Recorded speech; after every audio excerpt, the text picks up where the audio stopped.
আমরা কি আজকে রান্না করতে পারবো? হ্যাঁ হ্যাঁ তোমরা কি তোমাদের কি সাহস আছে?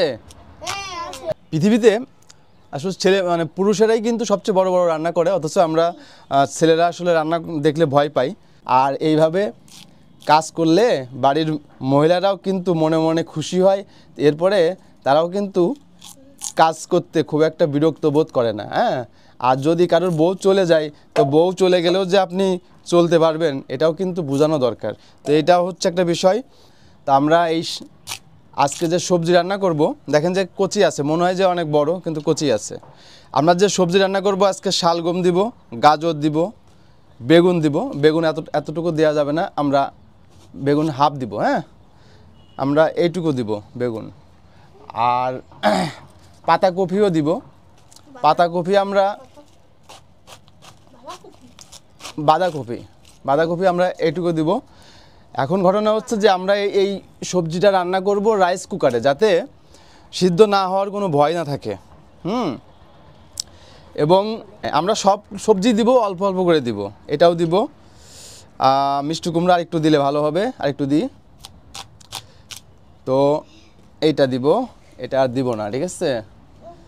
আচ্ছা, আর আমরা এই ফুলকপি কতটুকু দেবো বলো? অর্ধেক? অর্ধেক বেশি হয়ে যাবে না তো? এই ডাঁটাও খাওয়া যায়। তো আমরা আজকে 8 থেকে 9 প্রকারের সবজি দিয়ে নিরামিষ তরকারি রান্না করব। নিরামিষ তরকারি, বাট এখানে কিন্তু আমরা পেঁয়াজ রসুনও দিব। তো তোমরা মরিচ আর পেঁয়াজ রসুন ছোলা শুরু করো, ঠিক আছে? আর এই যে পেঁয়াজের কালি, এই কালি তো এখন শেষের দিকে। তা আমরা এখন এই বেটা মানুষের মতো কাটলে এইভাবেই কাটা যায়। হ্যাঁ, একবারে সবগুলো, কোনো ব্যাপার না, বারে বারে কাটার কিছু নাই। তো আপনারা হাসাহাসি করেন না, রান্নাটাকে এত হালকাভাবেও নিয়েন না। হ্যাঁ, রান্না করা যাই তাই ব্যাপার না। এই কাজ করতে গেলেই বোঝা যায় যে মেয়ে মানুষ রান্না করে খাওয়া এটাই তো বেশি। তো আমরা আজকে এই সবজি রান্নার ক্ষেত্রে দেখেন যে আমরা বাঁধাকপি, ফুলকপি, বেগুন, মিষ্টি কুমড়া, গাজর, টমেটো, মূলা, বেগুন, কাঁচকলা, শালগম সবই রেখেছি। মাঝখানে যে গোল আলু, এই গোল আলুটিও রেখেছি। তো আমরা এই সবজিগুলো অনেকটা ছেলেদের স্টাইলে রান্না করব। কি কারণে? রাইস কুকারের উপরে আমরা এই যে রাইস কুকারের উপরে আমরা দিয়ে দিব, এটা সিদ্ধ হয়ে যাবে। তার মানে হচ্ছে যে এটা কাঁচা থাকার কোনো সম্ভাবনা নেই। এরপরে আমরা জাস্ট সবজিটি রান্না করব। তো আমার ছেলে মেয়ে এই পেঁয়াজ, মরিচ, রসুন এইগুলো ছুলে আমাকে হেল্প করছে। এই যে মরিচগুলো ওরা বোটা ছাড়াই দিছে, এখন কাটবো। আর পেঁয়াজগুলো প্রত্যেকটাই ছিলে দেবে।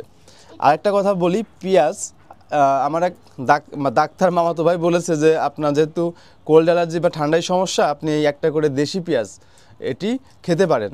তো এই মানে বাঙালি হিন্দু সমাজে কিন্তু যারা নিরামিষ ভোজী, তারা কিন্তু এই পেঁয়াজ রসুন খান না। বাট দক্ষিণে যেখানে মাছ মাংস পরিবহন নিষিদ্ধ, সেখানে কিন্তু এটাকে সবজি হিসাবে বা একটা মশলা হিসাবে খেয়ে থাকে। এটা আমার এক স্যার বলেছিল যে দক্ষিণ ভারতে মাছ মাংস পরিবহন করা দণ্ডনীয় অপরাধ, বাট এই পেঁয়াজ রসুন এটা কিন্তু ওরা মশলা হিসাবে খায়।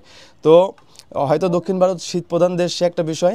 আর একটা বিষয় হচ্ছে যে আপনার যে কোনো খাওয়া না খাওয়ার বিষয়টি কিন্তু অনেকটা আপনার রুচিবোধের ব্যাপার।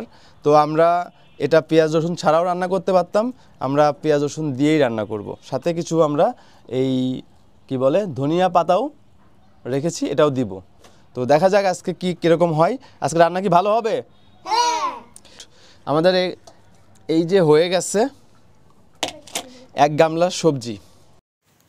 আমরা রাইস কুকারে ভাত রান্নার সময় সবজিগুলো সিদ্ধ করে নিলাম। এরপর সিদ্ধ সবজিগুলো পেঁয়াজ, মরিচ, হলুদ আর পাঁচফোড়ন তেলে একটু ভাপিয়ে এবং ভাজি করে নিলেই ব্যাস হয়ে গেল এরকম সুস্বাদু এবং পুষ্টিকর সবজি রান্না।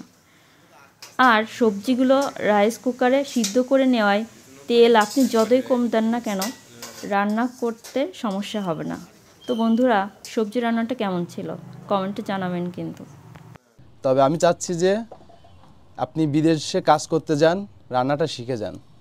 লেখাপড়া করতে যান, রান্নাটা শিখে যান। ইউনিভার্সিটিতে পড়তে যাচ্ছেন, রান্নাটা শেখেন। বিশেষ করে মেয়েরা অনেক ম্যাচেই দেখেছি বুয়া ছাড়া চলতে পারে না। কেন ভাই? রান্না টান্না করেন, স্বামীর বাড়িতে যেও রান্না করতে হবে এমন না, নিজের ক্ষেত্রে নিজেই রান্না করে খান। চাকরি করলেও তো আপনাকে মেস বাড়িতে রান্না করে খেতে পারলে শান্তি পাবেন।